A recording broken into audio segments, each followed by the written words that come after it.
பாகிஸ்தான் நள்ளிரவில் ட்ரோன்கள் மூலம் இந்தியாவின் பல்வேறு பகுதிகளை குறிவைத்து தாக்குதலை நடத்தியிருக்கிறது.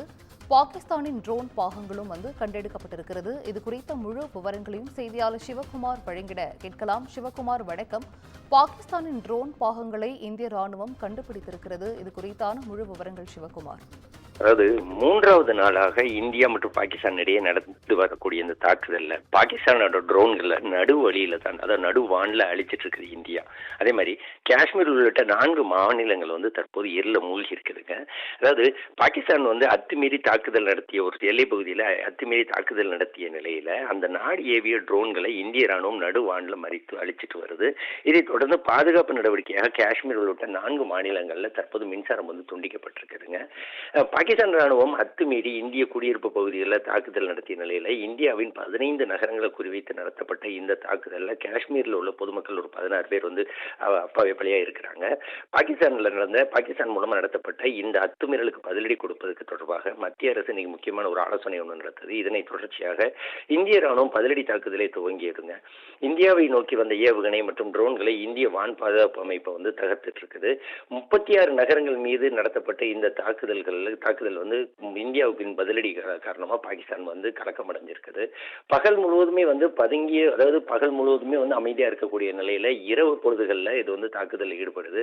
நேற்று முன்தினம் இரவு எல்லை பகுதியில பாகிஸ்தான்ல இருந்து 300 முதல் 400 ட்ரோன்களை இந்திய நிலையை நோக்கி ஏவிச்சு, குறிப்பா காஷ்மீர் மாநிலத்தில் இருக்கிற லே, அதே மாதிரி குஜராத் மாநிலம் சாகரிக்கு வரை உள்ள எல்லையோர பகுதிகளில் உள்ள 36 கிராமங்களை குறிவச்சுதான் அந்த தாக்குதலான நடத்தப்பட்டது.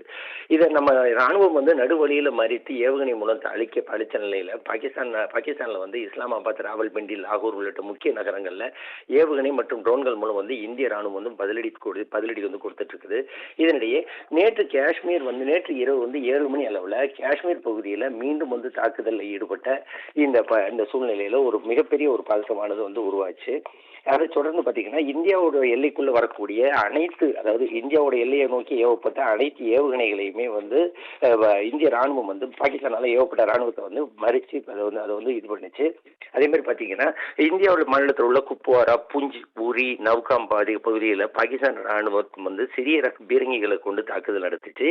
இந்திய எல்லைக்கு அப்பாலிருந்து நடத்தப்பட்ட இந்த தாக்குதலோட சேத விவரங்கள் கூடிய விரைவில் தெரிய வரும். இதற்கு இந்தியா தரப்புல இருந்து தகுந்த பதிலடி கொடுத்துட்டு இருக்கிறாங்க. இந்தியா பாகிஸ்தான் தாக்குதல் தீவிரமடைஞ்சிருக்கிற நிலையில டெல்லியில பிரதமர் மோடி தலைமையில பாதுகாப்பு உயர் அதிகாரிகள் கூட்டம் நேற்று நடைபெற்றது. பிரதமர் இல்லத்தில் நடைபெற்ற இந்த கூட்டத்தில் மத்திய ராணுவ அமைச்சர் ராஜ்நாத் சிங், தேசிய பாதுகாப்பு ஆலோசகர் அஜித் தோவல் உள்ளிட்ட பலர் கலந்து கொண்டு அது அடுத்த கட்ட நடவடிக்கை குறித்து விவரிக்கப்பட்டது. முன்னதாக பிரதமர் மோடி முப்படைகளோட முன்னாள் தளபதிகளை சந்திச்சு முக்கிய ஆலோசனை நடத்திட்டு இருக்காங்க. இந்த ஆலோசனை கூட்டம் நடந்துட்டு இருந்த போது பாகிஸ்தான்ல நேற்று இரவு மீண்டும் ட்ரோன்களை ஏவி தொடர்ந்து வாராட்டியது. இம்முறை காஷ்மீரோட சம்பா, அக்னூர், ஃபெரோஜ்பூர், பஞ்சாப் மாநிலத்தில் இருக்கிற அமிர்தசரஸ், அதே மாதிரி ராஜஸ்தான் மாநிலத்தில் உள்ள போக்ரான் உள்ளிட்ட 26 நகரங்களை குறிவைத்து ட்ரோன் ஏவிச்சு. இவை அனைத்துமே இந்திய ராணுவம் தனது வான் பாதுகாப்பு சாதனங்கள் மூலம் ஏவுகணைகளை செலுத்தி வானத்திலே அளித்த ஒரு நிலையில காஷ்மீரோட வான் பாதுகாப்பும் செயல்பட்டு வந்தது. அந்த பகுதியில் வான்வழி தாக்குதல் நடந்தா அந்த அமைப்பு முறியடிக்கிற ஒரு சூழ்நிலை தற்போது உருவாகி இருக்குது. பாகிஸ்தான் எல்லையை ஒட்டியுள்ள காஷ்மீர், ராஜஸ்தான், குஜராத், பஞ்சாப் உள்ள மாநிலங்கள்ல வான்வழி தாக்குதலில் இருந்து பாதுகாக்க முன்னெச்சரிக்கை நடவடிக்கையானது எடுக்கப்பட்டிருக்குது. அதே மாதிரி இந்த மாநிலங்களில் தொடர்ந்து அபாய ஒலி எழுப்பப்பட்டதால பல இடங்களில் சைரன் ஒளிச்சத்தம் கேட்டுக்கிட்டே இருந்தது. மக்களும் பாதுகாப்பாக வீட்டுக்குள்ளே இருந்தாங்க. தாக்குதல் நடைபெற்ற பகுதிகளில் குண்டு வெடிக்கும் சத்தம் நீண்ட நேரம் கேட்டுக்கொண்டிருந்த உள்ளூர்வாசிங்க தெரிவிச்ச ஒரு நிலையில போரஜ்பூர்ல நடந்த தாக்குதல்ல ஒரு கார் தீப்பிடிச்சு அதுல 3 பேர் பலியானாங்க. இதனிடையே எல்லை பகுதிகளில் உள்ள விமான நிலையங்களில் பாதுகாப்பு குறித்து தற்போது ஆலோசனை பண்ணிட்டு இருக்கிறாங்க. அதே மாதிரி பாத்தீங்கன்னா பாகிஸ்தானை பொறுத்த மட்டும் நேரடியாக இந்தியாவை தாக்க முடியாத ஒரு சூழ்நிலையில கல்வி நிறுவனங்கள் மற்றும் வழிபாட்டு தலங்களை குறிவைச்சு தற்போது தாக்குதல் ஈடுபட்டு இருக்குது. இந்த தாக்குதல் பாத்தீங்கன்னா பாகிஸ்தானோட குண்டுவீச்சு காரணமா பள்ளி மாணவர்கள் 2 பேர் இதுல பலியா இருக்கிறாங்க. இந்திய எல்லையில் உள்ள கல்வி நிறுவனங்கள், வழிபாட்டு தலங்களை தொடர்ந்து தற்போது பாகிஸ்தான் குறிவைச்சு தாக்குதலில் ஈடுபட்டு இருக்கிறாங்க. பகல்காம் தாக்குதலுக்கு பதிலடியாகத்தான் இந்த மாதிரி பண்றோம் அப்படிங்கிற பேர்ல தான் அவங்க இப்ப பண்ணிட்டு இருக்கிறாங்க. அமிர்தசரஸ்ல உள்ள ஒரு குருத்வாரால தாக்குதல் நடத்திய பாகிஸ்தான் அதை தொடர்ந்து இந்திய படைகள் மீது பழிபோட ஒரு முயற்சியில் ஈடுபட்டதுங்க. இந்தியா தனது சொந்த நகரங்களை தாக்கும் என்பது பாகிஸ்தான் அரசுக்கு கூறக்கூடிய எப்பவுமே ஒரு குழப்பத்திலே தான் அவங்க உட்கார்ந்துருக்கிறாங்க. அதே மாதிரி பாத்தீங்கன்னா ஒவ்வொரு 400 ட்ரோன்கள், அதாவது பாத்தீங்கன்னா 400க்கும் மேற்பட்ட ட்ரோன்கள் வந்து பாகிஸ்தான் மூலமா ஏவப்பட்ட நிலையிலையும் அதுக்கு வந்து தகுந்த பதிலடி கொடுத்து அந்த ட்ரோன்களை வந்து வழிமறித்து அடித்தது. இதனிடையே லடாக்ல இருந்து லே வரை உள்ள குஜராத்தோட சர்க்கரைக்குள்ள ஒரு 36 இடங்கள்ல ராணுவ நிலைகளை குறிவைத்து சுமார் 400 ட்ரோன்கள் மூலம் பாகிஸ்தான் படைகள் வந்து தாக்க முயற்சித்ததாகவும் அவற்றை இந்திய படை வெற்றிகரமாக தாக்கி அளித்ததாகவும் கூறினாங்க. காஷ்மீரோட புஞ்சு பகுதியில பாகிஸ்தானோட ட்ரோன் தாக்குதல்ல ஏராளமான பள்ளிகள் சேதமடைந்ததாக கூறியவர்கள் 2 மாணவர்கள் இதில் உயிரிழந்ததாக கூறினாங்க. அதே மாதிரி இந்தியா பாகிஸ்தான் இடையே நடந்து வரக்கூடிய இந்த போர்ல நேற்று இரவு பாகிஸ்தான் வந்து ஜம்மு காஷ்மீர்ல உள்ள புகழ் வாய்ந்த சம்பவ் கோவிலை வந்து தாக்க முயன்றுச்சு. அதே மாதிரி பாகிஸ்தான் தரப்புல ஏவப்பட்ட அந்த ஏவுகணையானது கோவில் வாசல்ல விழுந்த நிலையில யாருக்கும் எந்த சேதமும் ஏற்படாததோடு மூத்த அரசு அதிகாரிகள் 3 பேர் வந்து படுகாயமடைஞ்ச நிலையில ரஜோரி மாவட்டத்தில் பாகிஸ்தான் தொடர்ந்து தற்போது தாக்குதலில் ஈடுபட்டு வருது. பாகிஸ்தானோட 2 விமானங்களை வந்து இந்திய எல்லை பகுதியான ஸ்ரீநகர் மாவட்டத்தில் சுட்டு வீழ்த்தப்பட்டது. இதனைத் தொடர்ந்து அந்த விமானத்தை ஓட்டி வந்த விமான ஓட்டிகளை வந்து இந்திய ராணுவம் வந்து தற்போது தேடிட்டு இருக்குதுங்க. பாகிஸ்தானோட நிலையிலிருந்து ஏவப்பட்ட ட்ரோன்கள் வந்து ஜம்மு அருகே உள்ள நமது ராணுவத்தால் வந்து அளிக்கப்பட்ட நிலையில இந்திய ராணுவத்தின் தரப்பில் பாகிஸ்தானை சார்ந்த 4 விமானங்கள் வந்து தாக்கப்பட்டது. உரி, பாம் உள்ளிட்ட பல்வேறு பகுதிகளிலிருந்து நடத்தப்பட்ட தாக்குதல் காரணமாக வீடுகள் மற்றும் பொது சொத்துக்கள் சேதமடைந்து வருகிறதாகவும் பஞ்சாப் பகுதிகளில் ட்ரோன்கள் மூலம் பாகிஸ்தான் தொடர்ச்சியாக தாக்குதலில் ஈடுபட முயல்வதாகவும் தெரிவிக்கப்பட்டிருக்கிறது. அதே மாதிரி பாத்தீங்கன்னா பாகிஸ்தானிலிருந்து ஏவப்பட்ட ஏவுகணைகளோட துகள்கள் வந்து தற்போது மீட்கப்பட்டிருக்குது.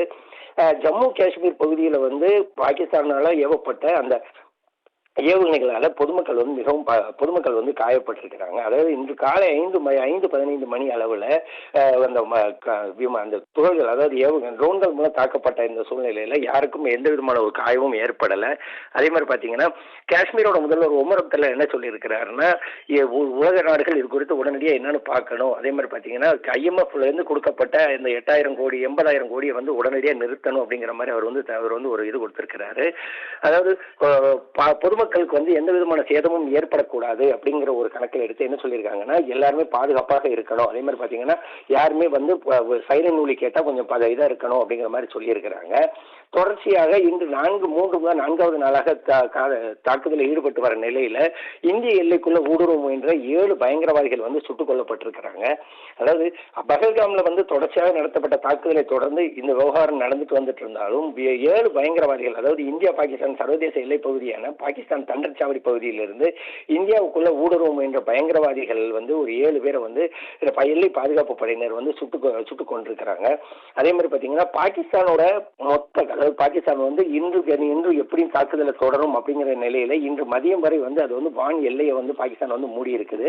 தொடர்ச்சியாக பொதுமக்கள் அதாவது இந்திய ராணுவத்தோட நேரடியாக சண்டை போட முடியாத ஒரு சூழ்நிலையில தொடர்ச்சியாக பொதுமக்களை குறித்து தாக்குறதாகவும் பொதுமக்கள் மூலம் இதன் மூலம் அதிக அளவுல வந்து அவங்க வந்து காயப்படுறதாகவும் பொதுமக்கள் தரப்புல தெரிவிக்கப்பட்டிருக்குது.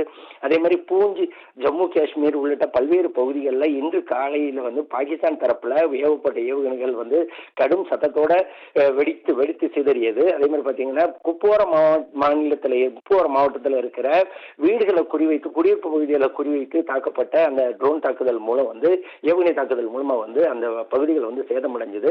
அதாவது எல்லா இடங்கள்லயுமே ஜம்மு காஷ்மீர், உதம்பூர், அதே மாதிரி பாத்தீங்கன்னா உள்ளிட்ட பகுதிகளில் பொதுமக்களை குறிவைச்சு, அதாவது இந்திய ராணுவத்தை வந்து எதிர்க்க முடியாத ஒரு பாகிஸ்தானோட ராணுவம் பொதுமக்களை வந்து குறிவைச்சு தற்போது தாக்குதல் வந்து ஈடுபட்டு இருக்குது.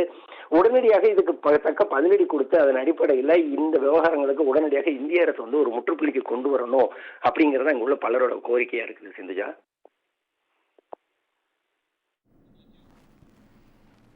விரிவான விவரங்களை வழங்கியமைக்கு நன்றி சிவகுமார்.